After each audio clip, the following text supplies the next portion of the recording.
One, game face on. Hello, everybody. Welcome back to the Jerich Show after 2 weeks off. I'm sure all three of you missed us very, very much. I'm Javvad Malik, and let's just run the intro. Welcome to the Jerich Show, featuring your hosts Javvad Malik and Erich Krohn. Timely topics, poorly presented. Welcome back, everybody. Erich, you made it back, unfortunately. Yeah. You can't keep me down that easily. You disappear for a couple of weeks. We don't do a show, but I am here ready to go. I got bells on my feet. Let's do this thing. Excellent. And we have a very special guest with us today. Someone I've been following for a long time. I'm a big fan of her work. Why am I speaking about you in the third person? Andra, welcome to the show. Hi, thanks so much for the invite. And I can only say the feeling is mutual. So I'm a bit taken, aback about that. I didn't expect that, but thank you. No, you're welcome. I believe like one of the challenges we have in the security industry overall is that we are overly represented by people who are pen testers out there in the world, or red teamers, or people that are very technical. And I think the whole industry is made up of so much more. It's so rich, and so especially like I'm really passionate, and I love to learn about marketing and how we can communicate better. And you're one of the foremost experts in that field, as far as I'm concerned. So that's why we are really happy to have you. I can only echo that in the sense that not the things about myself, but thank you again for that. But I'm very passionate about this industry because of the people. I think that that's one of the things that brought me here. And when I tell, people like industry outsiders, when I tell them like, hey, cybersecurity is an industry that's packed with idealistic, super diverse, incredible people who have this, super extensive mindset, and they understand so many things. They love to challenge the status quo. They're rebels. There are so many things that you can learn from them. And they always like, wait, wasn't this about the tech? What are you talking about? And it just changes their perspective. And I think that we need a lot more of that as well. That's a great point. I mean, it's an interesting industry because, to Javad's point, the red teamers, the pen testers, those folks, they get all the like rock star status, right? Like, oh, so-and-so did this, so-and-so did that. But there's so many people behind the scenes on the blue teams, the defensive side of things, that are working hard every day, that never see the limelight, never see that kind of thing. But they're amazing people doing amazing things. And the more diverse mindsets we have, the more interesting angles that we get out there to look at certain problems, the better we are at solving those in new ways. If we all think the same and we all try the same thing, then we all fail the same. But having extra eyes and minds on that. I mean, we've interviewed some great people on this show that are out of the insurance industry or even theater, and they bring such amazing views into cybersecurity. It's just great. Yeah, that reminds me of one of my favorite new analogies that I've been using a lot. And that's the one about Coca-Cola. So over the last 100 years or so, Coca-Cola has been the best-selling soft drink outside of water that people paid for. And no one's really been able to put a dent in the market. And when you look at logical thinking, or people just thinking in one way, they think, well, how do we compete with Coke? And they're like, well, let's make something that tastes better than Coke. Let's make something that's cheaper and comes in a bigger bottle. And you're like, fantastic idea. Let's try that. And people have been trying that and they haven't really gotten anywhere. And then one company came along and they said, let's make something that tastes horrible, comes in a small can and is more expensive. And they've taken more market share than anyone else has in recent years. And that being Red Bull. So So I think that's where the diversity of thought and diversity of opinion really comes in, because if you keep doing things the same way, you're going to end up with the same problems. And speaking of the same problems, Erich, this is our story picked for the week. Bug exposes Eufy camera private feeds to random users. Have you ever stumbled across a random feed, Eric? No, but I have browsed some, not necessarily random feeds, but Shodan is great for looking at cameras and interesting things that are left exposed on the internet. And I'm not using the term exposed in that way. But ultimately, this is not unusual to have, people leaving things like that automatically connect open. Now, this is an interesting case. It's certainly not the first in what's happened, but basically, they did an update and some things got a little wonky on the other side. And that is a purely technical term, wonky. And basically what it did is it allowed other people to view other people's camera feeds, even the videos that were saved on like the card, the recorded stuff that was already on the SD card. Lots of things happened like that. And this was purely a server side thing. Through the cloud infrastructure that the parent company here, which is Anchor, which makes some pretty good stuff. I got a lot of Anchor stuff, but they're the ones that made this change. It wasn't like the consumer made a mistake; they did everything right, and then boom! All of a sudden, all your camera feeds are available to other people within the platform. So, not a good feel. Not a good feel at all. No, not at all. Andra, do you have any smart cameras? I only have a pet cam that we use only when we're away, and I just, need to check in on my cat every once in a while. But that's it. And I'm very careful with these things. But that kind of comes with the territory, this kind of thinking, this kind of awareness of what happens around you and what might happen with your data. You build these scenarios in your head when you know that they can actually happen. And what actually caught my eye is that, the beginning of the article starts with customer panic. And I can bet that customers, only a few of them panicked, but the rest, they probably didn't know and they probably didn't care because they don't realize they can't really connect the outcome of a situation like this to something that actually impacts their real life in any way. And the fact that they can make that connection, the fact that we're dealing with so much abstract stuff, because we were talking about the echo chamber earlier, that's one of the challenges that we need to figure out. And, a lot of people are trying it. I feel like we're making good progress. But still, in terms of smart cameras and every other smart connected devices, I always try to talk to my friends about this. I'm the one who nags them about updates, first of all. I am the one who will spam every other chat with, hey guys, just, dropping this here, there's an update, check your whatever devices or, operating systems. But yes, around smart cams, I only use this like very specifically, and we're very much aware of what we're actually exposing ourselves to. And the minute I come back home, I unplug it and like put it away, make sure that it's dead and not, not doing anything on its own. Cool, Yeah, very good. that's an interesting, there was something that happened and it comes to mind. It was YI cameras, and they sold just an absolute ton of them on Amazon. They were these very inexpensive ones that had incredible video. I mean, for the money, they're like $25 or something, right? And they did a really, really good job. I know some people, they're foster parents, and so they want to protect themselves against, weird stuff happens where people say, oh, so-and-so did this or whatever. So they put these things up in their home just to make sure that everything's on the up and up for everybody, right?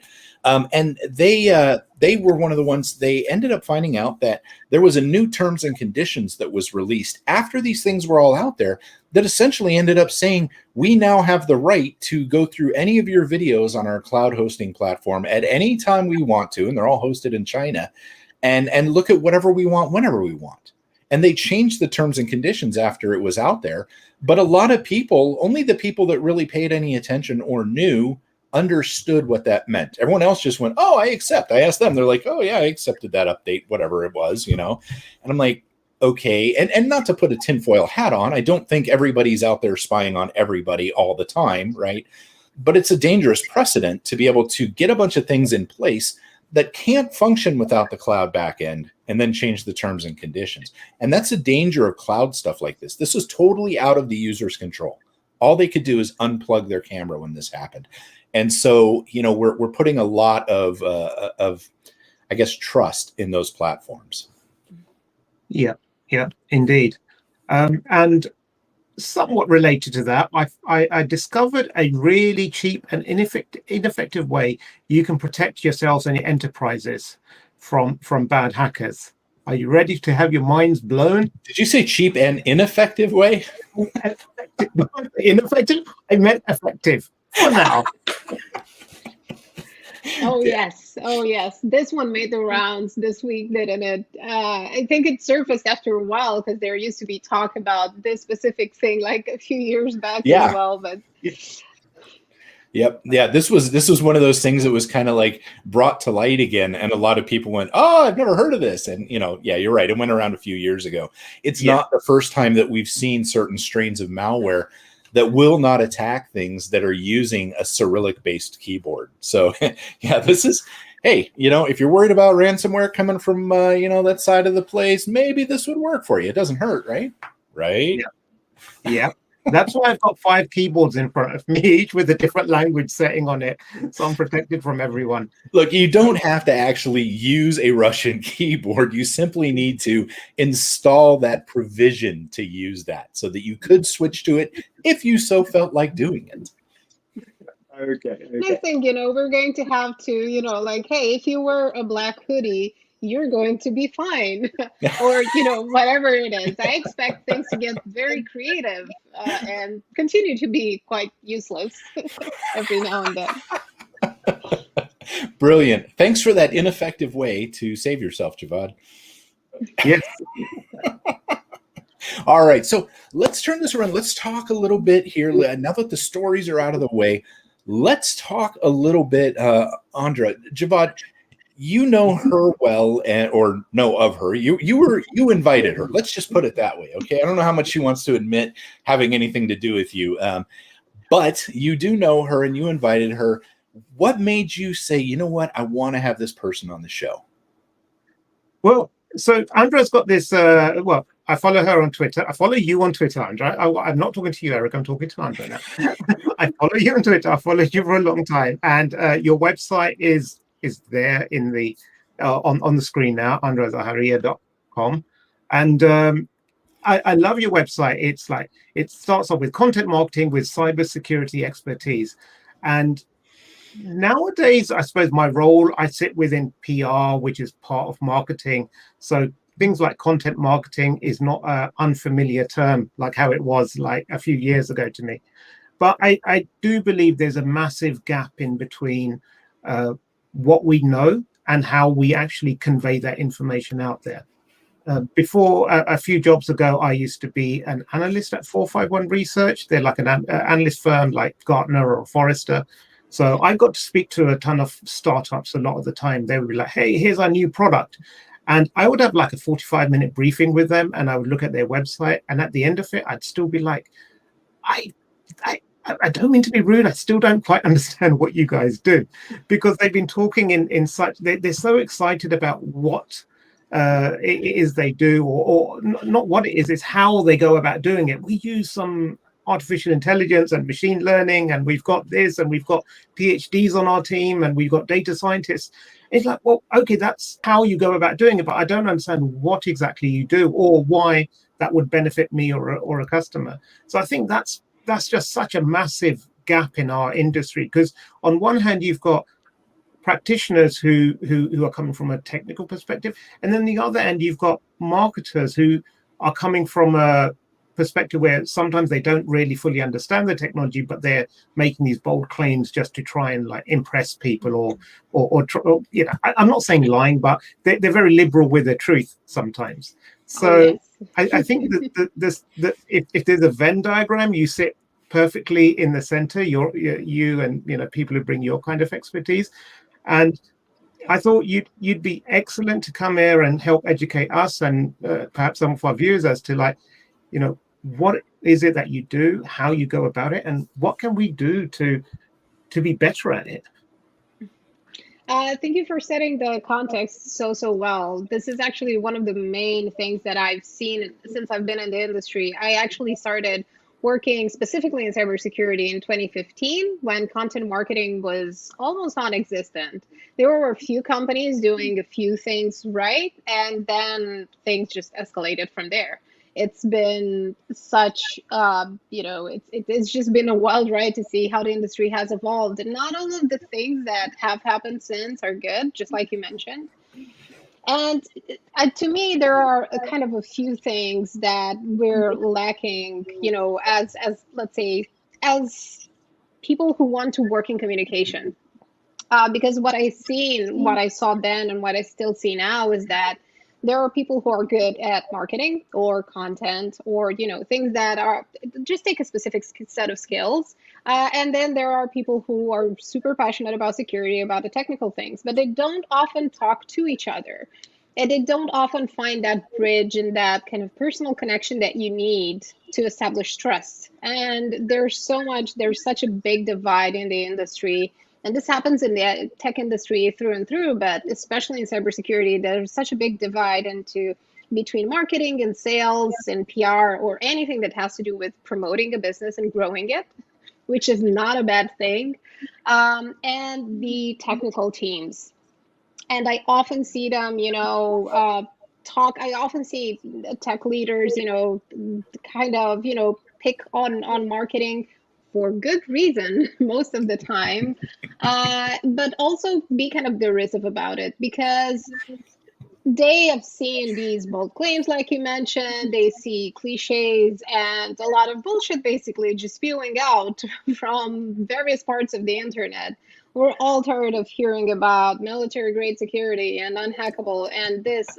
I roll my eyes so hard that they're going to pop out of my eye sockets one day when I see these things. Because anyone who knows their audience will know that they will be instantly repelled by that. And to me, it all boils down to if you want to be a good marketer or a good communication person in this industry, you have to respect your customer. And if you respect your customer, you have to get to know them. And if you get to know them and understand where they're coming from and kind of, what they're looking for, you are not going to put these messages out there. You're not going to go out with some unsubstantiated claim because they're going to see right through you. But unfortunately, what many marketers still do is that they do not they don't spend enough time getting to know their audience because the audience guides you. They tell you, what you need to know. They tell you the communication channels they prefer and the type of messaging that resonates with them and what they're actually looking for. And you don't need to make any of that stuff up. You just have to find the match between their actual needs and context and what you're trying to promote and build and the kind of value that you're trying to emphasize and put forward from that team. Obviously, it's not a simple thing, and it takes a lot of work and a lot of practice. And I think that one of the things that has helped me is that I've been fortunate to work with startups for the almost over 10 years now. And startup thinking, when we take away the hyper growth bullshit that I hate, startup thinking comes with a lot of sensible, very good stuff that guides your thinking. It comes with experimentation. It comes with customer development, which means talking to your customer about their needs and not doing a sales call. It means just iterating slowly and constantly looking for that product market fit or content customer fit. Looking where where you overlap in terms of interest and in terms of the value that you provide. And just doing that process, going through it over and over again, collecting that feedback, building it back into your system, whether it's marketing or sales or business building. That's what makes you better. And this is a very big, but you have to be very, very passionate about the industry. I've worked with people, I've built content teams, and I've worked with people who are very good at their thing. So, writing content, they were very good at marketing, but they didn't love cybersecurity. And after a few months, they told me hey, I really I want to keep doing this, but I just, don't feel like this is the thing that I want to do. And I guess I was just, I was also lucky, but for me, it was when I started in cybersecurity, working particularly for a cybersecurity startup, I instantly fell in love with the industry because of the people, because of the opportunity that it gives you to make a contribution to something that's meaningful, Yeah. and to actually use your powers for good, use your ability to talk to people, to communicate ideas simply, to make abstract things seem relatable, and to use storytelling to really convey the true value of cybersecurity, which is changing minds, changing habits, and ultimately making the world a better place. As idealistic as it sounds, I really truly believe in that. And as a marketer, you don't get too many chances at actually doing that. I wouldn't be able to work for a different kind of company now because I don't see the actual real contribution at the end of the line. And if I can't see that, I'm now in a place where I can say, like, I'm not going to work with you because it doesn't make sense. I don't see, this is not an actual product. You're not doing something meaningful. So I'm just, not going to end up in there. And, feel free to stop me anytime because I can go on about this for a long, long time. Well, I got to say, I mean, I agree with you 100% there. And especially that's one of the things that drew me to this. Now, I've always been drawn to, not-for-profits and things like that have a real mission that kind of help things. And that's something I like about cybersecurity is we actually feel like we're doing something, and not just feel like it, we're actually doing something to help improve the world out there. Now, it's an uphill battle. It's not easy, and it's exhausting. I'm 28 years old. Look at me. I mean, cybersecurity is hard, but it's one of these things that you really do when you step back and you either stopped something or fixed something or done something like that. You feel good about what you've done when you're done with it. And that's absolutely one of those feelings that you're probably not going to get if you're flipping burgers or, you're in one of these just for-profit sort of centered organizations. It's definitely missing. And I want to point out something you said before about the military grade. Okay. So somebody who spent a couple of years in active service, and then about 10 years with the U.S. Army as a contractor, I can tell you that when someone tells me something's military grade, I'm seeing it held together with duct tape, barely working, beat up, scratched, been beat all to snot, and I'm going to run the other way, right? So the mindset between different people is extreme in that sense, and so I got to kind of laugh at that because they do use terms like that. And what I think of is totally different than high tech, super cool stuff. It's different, definitely different. It really is. And then sorry, go ahead, Javvad. No, go on. You probably had something important to say. I was just going to make fun of Eric, and I was just going to say that's only the U.S. military, not the British military. You might be onto something. Yeah, true story. Oh, well, yeah, that might depend, but without context, people are not really able to understand what these things mean. But the thing is that security companies, they're not just selling things to anyone. They're selling things to people who hopefully know a thing or two about what they're doing. And even if you look at like regular internet users buying stuff for their home, like whatever, anti-malware, antivirus, whatever it is, even password managers, those people are still kind of educated because your regular internet user still needs to be kind of nudged in that direction. So even when you're talking to them, we shouldn't just assume that people, will buy anything that you're telling them in terms of messaging. They need context. They need, like real stuff to sink their teeth into. And just going on about abstract stuff, I feel like does us a disservice, and we're stuck in this echo chamber, just talking to each other. But no one's trying, or just very few people are trying to, open doors for others to come in. And I feel like that also keeps a lot of, I guess, marketing talent from coming into the industry because they feel like it's a very technical industry. I'm not going to be good at this. This is not a potential career opportunity for me. And I feel like we're missing out on a lot of people who could be this bridge between customers and tech founders or tech teams and act as translators between them and make these things make the products and the services not just appealing, but appealing in the right way, in the sense of let's try to communicate things like we're talking to other people. Because Yeah. even if you're trying to sell, let's say, a product or a service to a company, you're going to sell it to someone in the company. The company itself does not exist as an entity. You're not talking to the company. You're talking to an actual human being who's tired of webinar invites and cold emails and automated LinkedIn outreaches who make me cringe and make my skin crawl. Yeah. And I'm trying basically to contribute to just chipping away at that a little bit, hopefully, and then a lot more. Well, Yeah.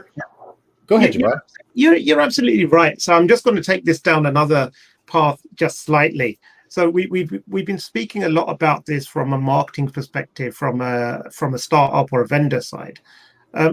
There's also the insiders who work within a security team that works within an organization, and to a degree, they also have to sell their services or have to communicate that understanding to the wider organization internally.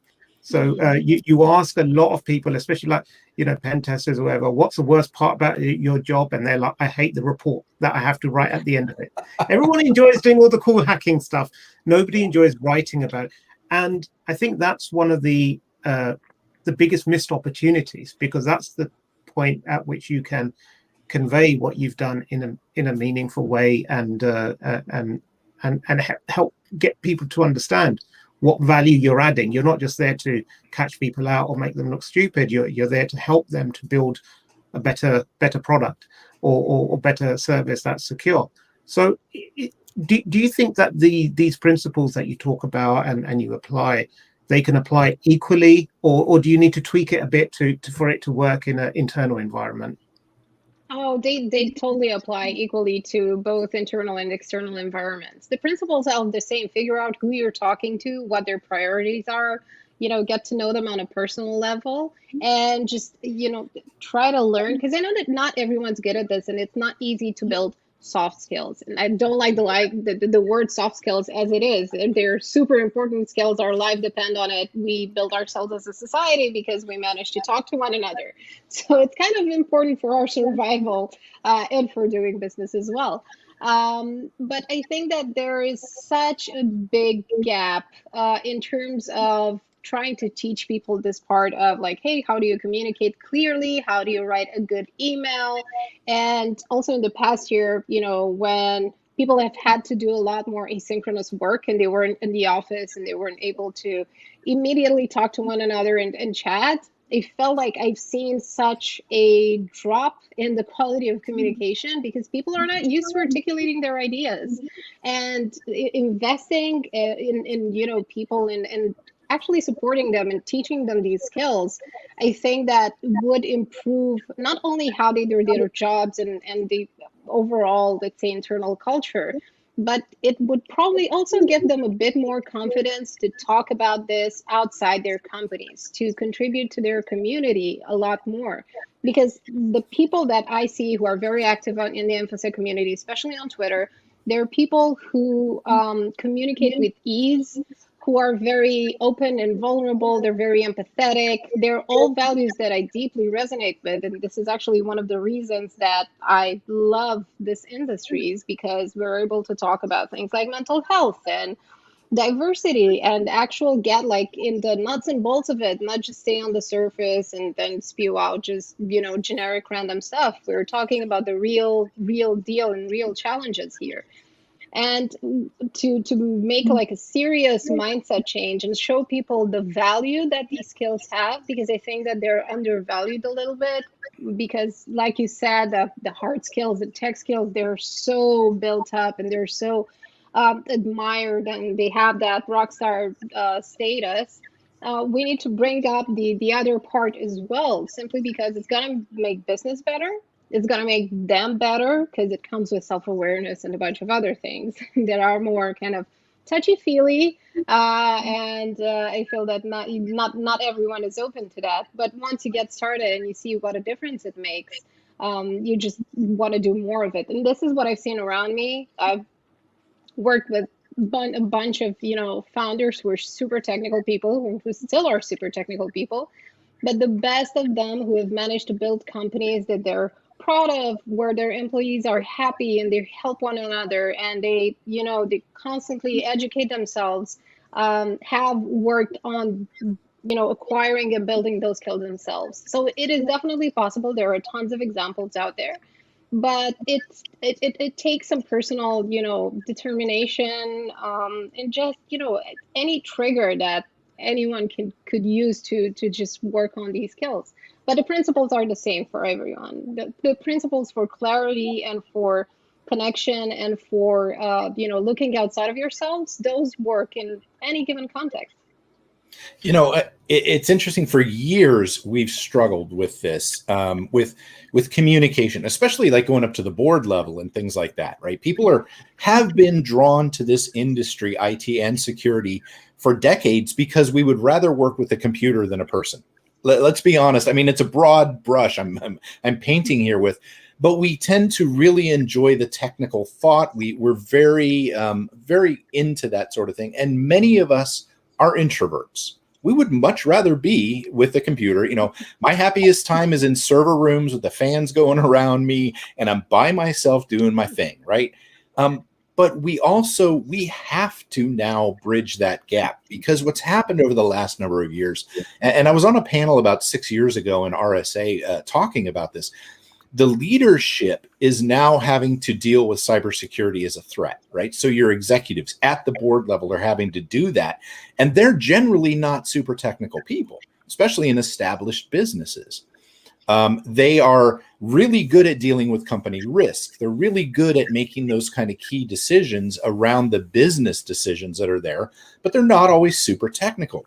Now, if we cannot get our risk across to them, if we cannot communicate with them where they're going to have their biggest issues, we're going to all have problems around that. And that's something that we have not, we're starting to embrace quite a bit, but there's still a lot of lack of those skills in the industry. And I like that you say, soft skills are not soft.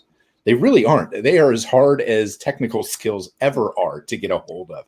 And, until we embrace that, we're going to mess things up. And I'll be honest. I mean, I've been in situations I'll never forget. A good friend of mine, he helped coach me through a lot of things. I was in a meeting with a bunch of high-level military people. Something had gone wrong. And I mean, it had literally just turned into this deal. And I'm doing the reporting on what happened. And they're practically like grabbing chairs and beating each other over the head like in a wrestling match, right? And I'm trying to explain to them, well, this is what's going on. And my friend leaned over to me very quietly and he said, "Stop talking." And that was like the best advice I ever got. And I was so tied up in trying to explain, no, technically, this is what's going on. He's like, that's not going to matter. Let them hash it out now. And I started realizing then how important communication was with leaders like that. And at that point, I just stood back and tried not to get anything on me, but it was eye-opening to me, the power of communication and how it can kind of form around things like that. Had I kept going, that it never would have settled down. And so it really made me think of that. And we have to, it's good that we have coaches that can sometimes lean over and go, just shut up. Okay. Or coach us in different ways to do that and get some stuff across. And I think that's incredibly important that we as individuals in this industry start embracing that and working towards that.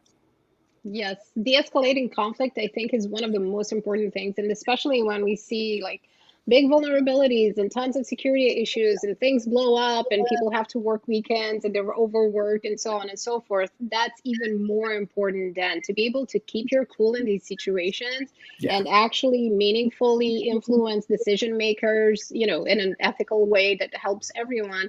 That's super important. And we were talking about financial motivation earlier, and I just wanted to mention something. I feel that sometimes because there's this disconnect between, let's say, security specialists and then security specialists on a marketing team, instead of working together to persuade decision makers or C-level execs into making business decisions that don't push sales and marketing into doing like stuff that's unethical or manipulative or things like that, they just waste their energy kind of, clashing with one another, when cooperation would actually help elevate everyone's work and make it easier. Because sometimes what's attributed to marketing is actually a business decision that's being, that pressures marketers who aren't able sometimes to say no or to, meaningfully oppose that decision. And they end up doing like a bunch of spammy stuff that is a disfavor to everyone at the end of the day. And it's all an ecosystem. If we can't rely on each other and trust each other, then we're just going to be stuck in the same loop over and over. Beautiful. Couldn't have said it better myself. I couldn't have communicated that better myself. Yeah. I'm going to get a shirt that says "Eric, shut up," and just like wear it on every podcast, because I think that mentor, he deserves to give you some more. You need to take it more on board. It was simply stop talking, and he didn't say it in a mean way. It was in a very like, hey man, look, they're going to do their thing. Stop talking. Let them do their thing. And yeah, it just really opened my eyes to that. So if you want a shirt, stop talking. That's what it is, Javvad. Yes. So one person I follow on, so I think it's hard not to follow them on social media if you're into marketing. You can't avoid is Gary V. And Vaynerchuk, I think is how it's pronounced. But he's written a book called Jab Jab Hook. And basically his philosophy is like, people these days, they try to create content that goes viral. So they're like, let me write this blog and hopefully I'll get 10,000, or let me create this video and it'll get, and his theory is like, you just need to be consistent, put out small bits of content on a consistent basis, and every now and then something that you don't anticipate or expect, it will go viral. So using that as a basis or as a theory, do you think that from a content planning perspective, organizations, hello, I'm on a meeting. No, thank you. Timely topics, poorly presented. No, so using that as a basis, do you think that security or just organizations put enough thought into the strategy of how they're communicating? Is like, sometimes they try to do like, let's have an all hands meeting and let's like blast this out all in one go, as opposed to say, why don't we sit down and have a 6 months or a 12-month strategy, build out our content and hit it like that? I mean, how would you approach it, Andra? There are a few things here. While I'll value, Gary Vee's consistency, I think that sometimes that can be misleading because, companies get stuck, and sometimes marketers specifically tend to get stuck in best practices and best practices that haven't been working for a while, which is like, hey, we have to publish like 3 blog posts per week. Yes, but why? Like, what are you trying to achieve? What kind of audience are you trying to attract? Who are you looking to serve? I am a huge fan of Seth Godin's work and his approach to marketing, which is super ethical. It's very human, very customer driven. It challenges you to be a better person so you can serve your community and always have that, like, hey, how am I showing up for people? How am I showing up for myself? And consistency is one of these things. But I think that what most people are missing is not an all hands on things, or even like not even the planning part, but customer focus, actually talking to people, actually asking them about their context, actually doing customer interviews where they're not trying to sell, where they're just trying to understand, what these people want, what's worrying them, what's keeping them up at night, what's keeping them from, doing their best work, what's weighing them down in terms of like family stuff and personal things, because we're not like work us and home us. We've hopefully gone past that a long time ago. So I think that customer focus is missing a lot, and knowing how to do that, knowing how to talk to people, knowing what to do with those insights and how to push them along and to help the team align. When I start introducing this kind of customer interview process for my customers and the people that I work with, they instantly like, we have to do this all of the time. And it aligns people immediately because they feel the human connection, they understand the context, the motivation. And there's this framework that's super helpful if anyone wants to look into it. It's called Jobs to be Done. And what it does is that it teaches you, it's a strategic concept that applies to marketing, product, and mostly anything else, even like life planning. And it teaches you to look beyond the things, because for example, the example that the framework gives is that people don't buy a skateboard for the the product itself. They buy the freedom of skating down the street and that childhood feeling of freedom and release that you get and the joy. And what are people trying to achieve? They're trying to, for example, security specialists, they're trying to do their job and make the company better. So how are you looking to serve them? And instead of pushing things onto people, you get to pull them in and then really have that conversation and be human. And I think that a massive advantage is not to focus on volume, but to focus on quality, because you can get 10 million visitors on your website, but if only like 2 of them buy, that's not, you're really not doing something right. So I think that scale, is sometimes overrated and quality is underrated. And companies who manage to really be human and present the awesome technology sometimes that they built in human terms are going to be able to differentiate themselves in what's a very crowded market and is about to be even more crowded, honestly. Yeah, yeah. So that's beautiful. It reminds me of actually a quote I just read by Simon Sinek the other day. And he said that you go to a bookstore or library and there's a massive section called self-help, but there's no section called help others. And yeah, and I really like that. And I think that resonates with what you're saying about we focus so much inwards about what we can produce and what we're going to get out of it, and not enough focus goes on how we can help the customer or what the customer wants. This all sounds like that crazy word engagement to me. It all seems to kind of sound like that, right? We engage with people as opposed to stepping back and throwing things at them, right? And there is a difference between that. So certainly, I mean, that's some interesting stuff you just said there. That's an interesting angle that I think is important to learn from. Is actually asking the customers, so what is it you want? Instead of, we came up with this great thing and you're gonna need it because we think you do. I mean, that's probably not the greatest way to run things there. That's a good idea. Engage with them. So Eric, is that what you mean when you were in the army and you were saying let's engage those people? You were talking about having a good relationship with them. Absolutely. Remember, I was in IT, so I didn't do that kind of engaging. Thank you very much. Anyways, no, this is absolutely fantastic, and great information. I mean, this is awesome, and I love your thoughts on this. I love how you're trying to help people do this, and organizations, especially in the tech industry where we're very technical, be able to actually communicate well with customers or potential customers. And your insights on that are absolutely wonderful. So thank you. Yes. Thank you so much. I'd love to recommend a bunch of books that we're probably gonna, if you want to add as links, I think that they would be super helpful. They're just general books that teach you how to get feedback and talk to people, and they give a starting point. Because I feel like that's what sometimes, a lot of technical people that I work with, they just need a starting point. Then you're gonna hear so much great stuff from them about the product, about what they're passionate about.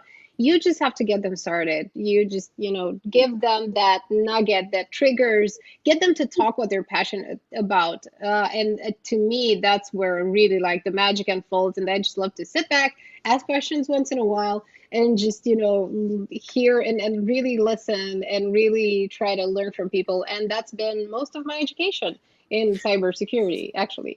Wonderful. What we'll do is we'll put the list of the books down in the description here, both on the podcast and the video, and make sure that people have access to those books so they know where to go get them.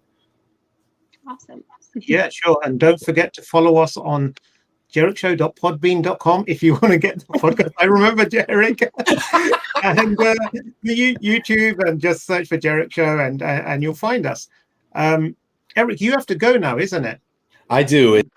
Okay, so he had to go, so we've kicked him out. Before we wrap up, I did think we could have a little quick game before you go. Yeah. I will read out some lines that I read on security websites, and I would like to give you I would like you to give this is a terrible cliche, or that's okay. We can work with that. Oh, wow. I love that. Okay. Let's. So the first one, it's probably one of the oldest ones in the book. It's not a matter of if, but when. Oh, dear sweet Jesus, Lord. No, please, no more of this. I think that, like some cliches work because they tap into, human behavioral patterns that we've had for a very long time. And that sometimes it makes sense to use them, but this doesn't do anything for anyone. Potential situations are so hard for the human mind to understand, although the way that anxiety works, for example, is that our brain is afraid of something that's not real as if it were real. We're afraid of, potential situations like, an earthquake or things like that, like where we would be, realistically like chased by a bear, and they're not the same things. But when you're trying to, get people to put themselves in that situation without an emotional context, that's not going to do anything for anyone. They're just going to leave them cold, and they're just gonna glance right through it, and it's like, yeah, but what's in it for me? Like, tell me, give me the real stuff. Cool. Okay, next one then. That's a good. So throwing that one out. You are online, so are the bad guys. Yes, I think that falls into a similar category, in the sense that these general statements without specifics make it difficult for people to imagine things. So, besides, also, please stop using pictures of malicious hackers, not hackers, because hacking is not a crime. Stop using pictures of, like black hoodie wearing people with dark backgrounds sitting in a basement.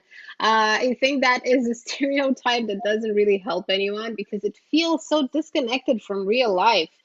Just like this thing does. Like, yeah, we're all using the internet, obviously. Get to the point.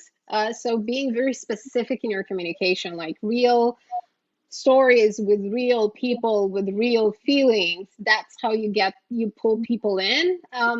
Just to give a very quick example here, a few weeks ago I stumbled onto a Twitter thread that a freelancer did because someone reached out to her telling like, hey, are you on one of the big freelancing websites, because I reached out to you there, but it didn't seem like it was you. And that's how she found out that someone had been using her name, details, and portfolio and her reputation to pitch clients from all over the world and try to make money on her behalf. She did not have an account on the platform. She did not have a service that monitors her online identity. So she had no idea this basically form of identity theft and impersonation was going on. And she felt like someone just, took the rug out from under her feet. And when I created a guide for freelancers to keep their business safe because I feel like they're very exposed. And I led with that story, and tens of people wrote back to me and told me like, whoa, that really got to me. Like, I started doing this now, and I can't believe I never thought that this could happen, because real life stories will get you to have that aha moment where you realize like, oh, this is actually doable, this can actually happen to me as well, and I should probably do something about it if I know what's good for me. Yeah, yeah, no, absolutely. That's a great example. I'm going to have to look that one up. Actually, that's a good one. So, okay, I'll skip one. Last one then. We don't just say we are secure. We are secure.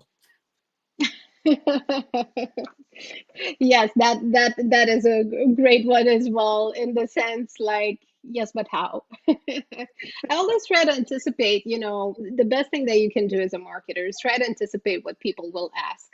I always like, ask why, and why should I care? Because that's what people ask generally, like, yeah, but why should I care? What do you mean you're secure? Like, how does that influence me? How can you prove it? And how does that make what you're offering me better? And these are not just questions that we're asking because we know, how to unpack these things. Most people are asking these things because they are very kind of, they're very picky customers. Their level, let's say they may not be educated in a cybersecurity way, but they're educated in the sense that I know I have alternatives and I am going to keep looking until something truly speaks to me. And I will not take any BS, neither from you, or you, because there's someone out there who is better and I'm going to find them. And with so many options, available, like, why should I trust you because you're telling me you're secure? I'm like, yes, no, but no. Just make sure that, and especially with, Gen Z and even younger audiences, they're so well versed in these things and they really care about the ethical aspect of it. And you cannot, their filter is much stronger than ours and it's going to get even stronger. So as their standards rise, so should, every other company, especially in infosec, do. Cool, cool. Perfect. I'll wrap that one up there. Thank you so much for your time, and you've been very generous with your time and your knowledge and expertise. We really, really appreciate it. There's your website down on the thing, andrazaharia.com. Is there any other way that people can follow you, get in touch with you? So first of all, thank you so much. It's been such a pleasure, and thank you for bearing with me while I talked your ears off about all of these things. At my name, I'm on Twitter and on LinkedIn. You can find me on both. I'm not on Facebook or anywhere else, but if you want to engage in a conversation, Twitter is the best. Plus, that's where, all the great InfoSec people are. That's how I discovered you. And that's where I've gotten much of my education in this field and in marketing as well. So there are a bunch of great people there. And just come join the conversation. Whatever you have to offer, whatever you have to ask, just do it. There are so many people who want to see you succeed and who want to talk to you and learn from you. So, yeah, I just want to put that out there.